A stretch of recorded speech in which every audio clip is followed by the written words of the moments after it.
अक्कलकोट, मैंदर्गी आणि दुधनी नगरपरिषद निवडणुकीच्या पार्श्वभूमीवर उद्या 30 नोव्हेंबर रविवार रोजी मुख्यमंत्री देवेंद्र फडणवीस सोलापूर जिल्ह्याच्या दौऱ्यावर येत आहेत। अक्कलकोट शहरात त्यांची जाहीर सभा होणार आहे। भाजपच्या नगराध्यक्षपदाचे उमेदवार मिलन कल्याण शेट्टी, मैंदर्गी नगरपरिषद उमेदवार अंजली बाजारमठ आणि दुधनीचे उमेदवार अतुल मेळकुंदे तसेच नगरसेवक पदाच्या उमेदवारांच्या प्रचारार्थ ही सभा घेण्यात येणार आहे।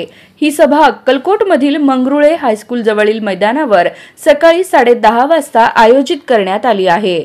मुख्यमंत्री फडणवीस यांनी यापूर्वी घेतलेल्या सभांमध्ये अक्कलकोट शहर व तालुक्याच्या विकासासाठी मोठ्या प्रमाणात निधी जाहीर केल्याने उद्याच्या सभेकडे शहरवासियांचे विशेष लक्ष आहे।